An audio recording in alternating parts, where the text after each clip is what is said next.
চমকে দেওয়ার মতো এক কারখানার দৃশ্য, যেখানে পুরনো জং ধরা অ্যালুমিনিয়ামের পাতিল নতুন রূপে ফিরে আসে অ্যালুমিনিয়াম তার হয়ে। চলুন দেখে নিই কিভাবে এই অকেজো ধাতু বদলে যাচ্ছে মূল্যবান তারে। প্রথমেই আনা হয় পুরনো জং ধরা অ্যালুমিনিয়ামের পাতিল। দেখতে যেমন নোংরা তেমনি ব্যবহারের অযোগ্য, কিন্তু এখানেই শেষ নয়। কারখানার কারিগররা এসব পাতিলকে নতুন উপাদান হিসেবে ব্যবহার করেন। প্রথম ধাপে হাইড্রোলিক প্রেস মেশিনে পাতিলগুলো চ্যাপ্টা করে ফেলা হয়। এতে এগুলো সহজে গলে যায় ও তাপ সমানভাবে ছড়ায়।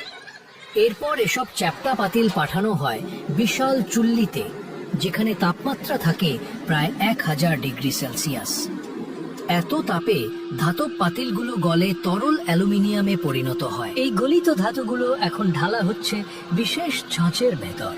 মুহূর্তের মধ্যেই তরল লোহা ঠান্ডা হয়ে নিচ্ছে শক্ত রূপ। তৈরি হচ্ছে গোল গোল লোহার টুকরো, যেগুলো পরেই হবে শিল্প কারখানার মূল উপাদান।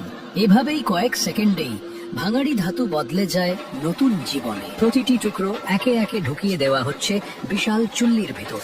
এখানে তাপমাত্রা এতটাই বেশি যে কয়েক মিনিটের মধ্যেই ধাতুগুলো ধীরে ধীরে লাল হয়ে ওঠে। প্রায় 30 মিনিট ধরে গরম করার পর এগুলো একদম নরম ও নমনীয় হয়ে যায়, ঠিক কাজের উপযোগী অবস্থায়।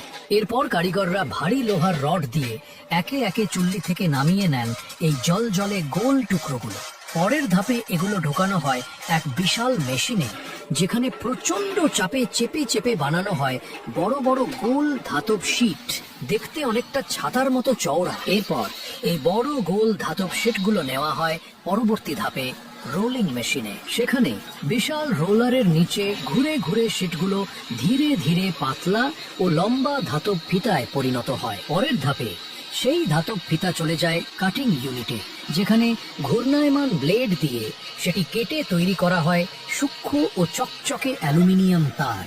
শেষে সেই তারগুলো কয়েল আকারে পেঁচিয়ে গুছিয়ে রাখা হয়, যাতে সহজে পরিবহন ও ব্যবহার করা যায়। পুরনো পাতিল যেগুলো একসময় ছিল অকেজো, সেই পাতিলই আজ দক্ষ কারিগরের হাতে গলন চুল্লির তাপে আর আধুনিক মেশিনের স্পর্শে পরিণত হচ্ছে ঝলমলে অ্যালুমিনিয়াম তারে। এ যেন এক অদ্ভুত রূপান্তর, অকেজো ধাতু থেকে শিল্পের হৃদস্পন্দন। প্রিয় দর্শক, ভিডিওটি কেমন লাগলো মূল্যবান মতামত জানাতে ভুলবেন না। ভিডিওটি ভালো লাগলে লাইক, কমেন্ট, শেয়ার করে দিন। এমন আরো নিত্য নতুন কিছু জানতে আমাদের পেজটি ফলো করে দিন, যাতে পরবর্তী ভিডিওটি আপনার টাইমলাইনে সবার আগে পৌঁছায়।